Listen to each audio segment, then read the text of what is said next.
एक जंगल में बंदर रहता था जो कि बहुत ही चालाक था। एक दिन उसे भूख लगी थी, लेकिन उसे समझ नहीं आ रहा था कि वह खाने की व्यवस्था कहाँ से करे। तभी उसे दो बिल्लियां आपस में लड़ती हुई दिखाई दी, जिनके हाथ में एक रोटी थी, जिसे देखकर बंदर को लालच आ जाता है। बंदर उस रोटी को खाने की योजना बनाता है और उन बिल्लियों के पास पहुंचता है और उनसे पूछता है कि तुम दोनों क्यों लड़ेडियच रहे हो।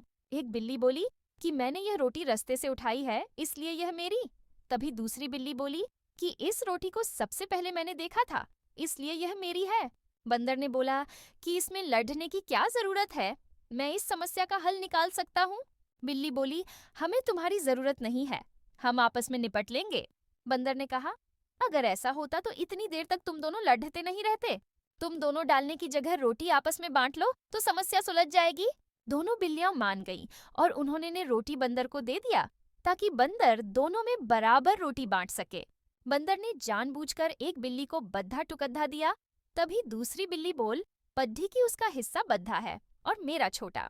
बंदर ने कहा ठीक है, मैं इसे छोटा कर देता हूँ, और उसने बड़े हिस्से की रोटी से छोटा सा टुकद्धा तोद्धा कर खा। दूसरी बिल्ली बोली कि मेरा हिस्सा छोटा है। बंदर ने भी दूसरे हिस्से की रोटी से छोटा टुकद्धा खा लिया। इसी तरह बार बार बिल्लियां लड़ती रहीं और बंदर रोटी टुक देकर खाता रहा और अंत में उसने साधी रोटी खा ली और पेड़ पर चढ़ गया।